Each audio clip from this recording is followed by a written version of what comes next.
Hi everyone, it's your boy Zach, and this is my promotional video for JAWBREAKERS Grand Bazaar graphic novel. Okay, so it says 9 projects because I haven't launched it yet, but once I launch it, it'll say 10. I can't believe I never did this before. You record the video using the campaign page. I used to just always drive or sit on my porch and just have a static picture. But anyway, so you look at the screen right now, you're gonna see what the page is going to look like. I'm going to launch in like an hour after I record this. After the main thing I do, like the last stage, is I check all of the postage and the dates like a million trillion times because you can have huge mistakes if you put $1 for shipping or something crazy like that. So this is JAWBREAKERS Grand Bazaar. It is the origin of the team back in 2008. You might say that's oddly specific. Well, I didn't make a big deal about it before, but JAWBREAKERS actually moves in real time. You're like, wait, didn't they all just die in the book I read? It was pretty cool. They're all dead. Yeah, that's 2018. This is 2008. I also have stuff set way after 2018 and also before. I thought this was a fun way to do this franchise, was to jump around. There's going to be different members. It's ultimately the story of two things: Silkworm's redemption and a very unique friendship, rivalry, partnership that lasts for a very long time between Silkworm and Cuffs, who unfortunately, I didn't choose this, Cuffs. Only the little top of your head shows up in the thumbnail. So first of all, let's look at the full cover, which was just delivered this morning by Kyle Ritter. I think how many of my campaigns have actually had the cover done before I launched? 0? No. Yeah, it might be like Ironsight's 2 Psychos had it. I don't know. Anyway, beautiful. So there's going to be 2 covers. There's Kyle Ritter doing the main one, and then I'm doing the variant. And we each split up the characters. Like I'm going to do Hell Priest, Knife Hand, Kill Switch, so I'll be doing that one probably in the next, before the end of May. So this is the main cover. Absolutely beautiful. Again, several of the team members, they knew each other, or they knew. More precisely, they knew of each other, but they really formed as a team during the events of the Grand Bazaar. So what is the Grand Bazaar? So the Grand Bazaar is this sort of magical bazaar. And yeah, I know I spell it 2 different ways. It's a play on words for the title.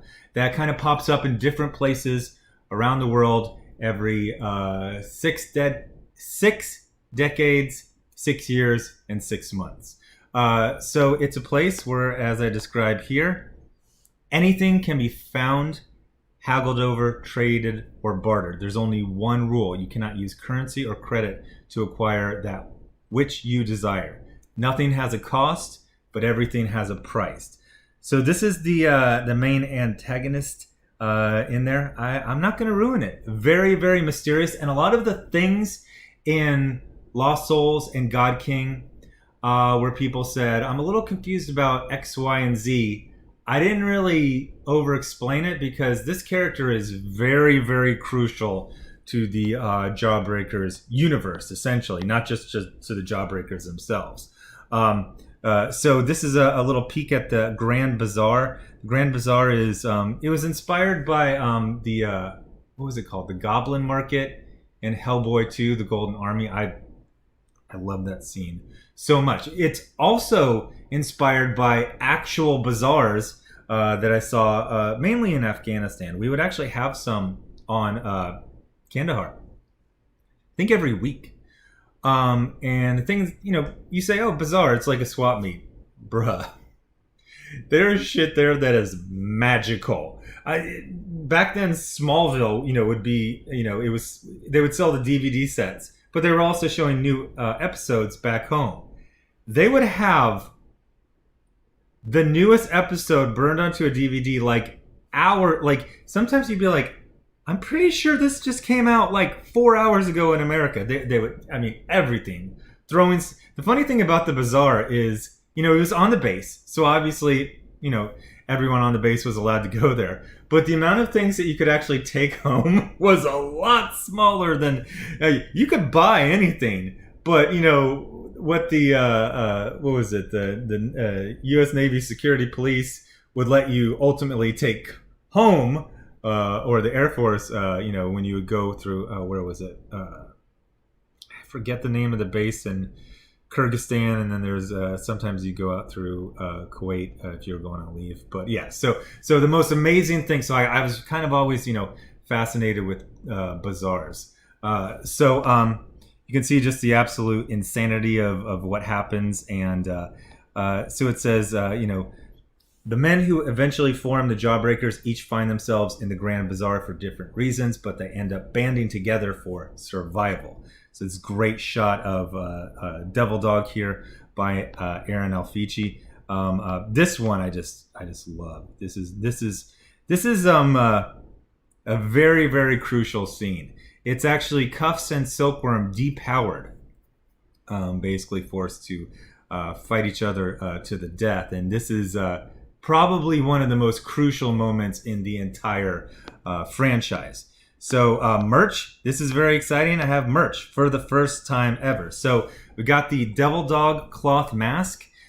This one, obviously this is a mock-up, Photoshop.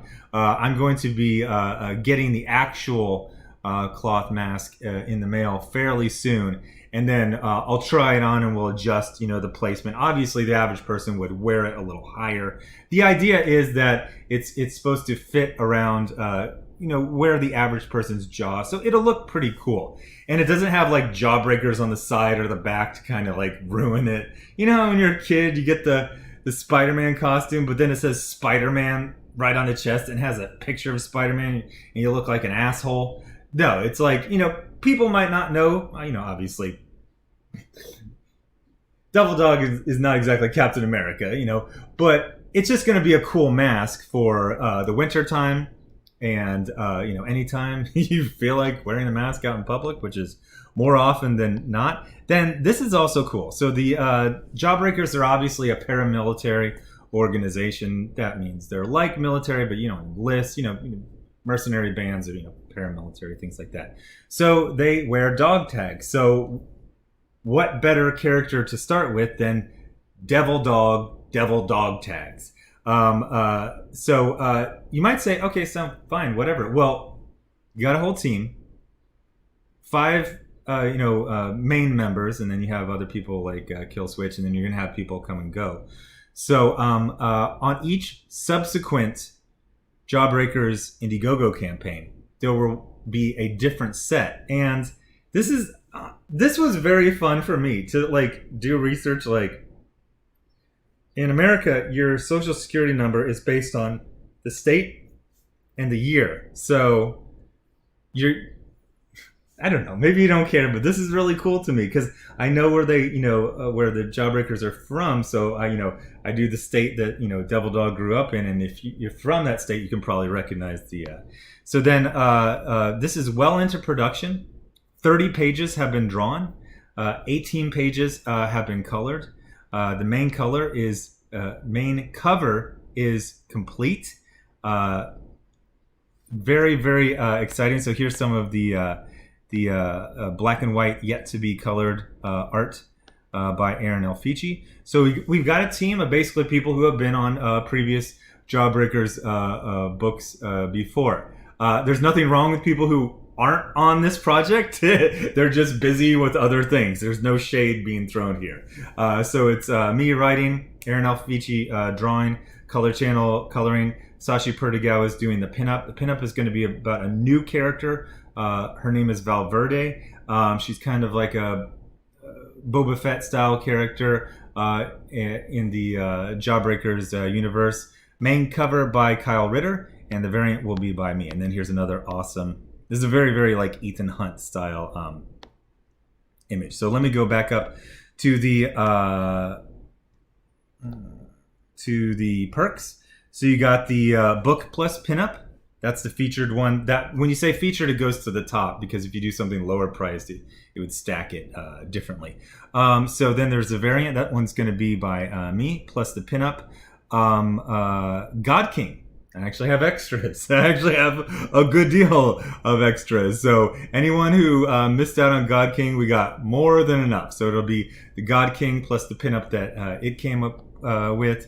We got the Devil Dog cloth mask by itself. Then we have the Merc merch. That was a suggestion in the comments. Somebody suggested that name. So the Merc merch combo pack, which is going to come with the cloth mask plus the what do you call it, dog tags, and then you got the 2-pack. The 2-pack is basically designed for people who are overseas. A lot of people say, hey man, this postage, I go, that's just how it is. The funny thing is that the weight of a second book does not push the postage up much. So the idea is, whatever country, city you're in, find a friend who also wants it, split that, and then the postage per book goes way down. Then signed, it's I mix it up. So I mix up how I sign from campaign to campaign. So that's pretty much it. There may be some slight changes from this video to what launches in an hour from now. I just checked. Oh, geez. It's a very intense, like the final hour is incredibly intense. But Jawbreakers Grand Bazaar graphic novel starting today for a 30-day initial campaign that will end basically at midnight Pacific on, May 31st. I think you're really going to like it. I'm very, very excited. It's funny, I started the day, it's like, launching it. And then I got more and more excited and a little nervous. And then I put together the Indiegogo page. I was like, this looks good. This looks really good. I'm really excited. Got to thank John Malin for Devil Dog having this long, silky hair. Originally, he just kind of had like he basically had the same exact hairdo as Hell Priest when I first designed him, and then that's become a part of the character. Anyway, thanks for watching. Bye.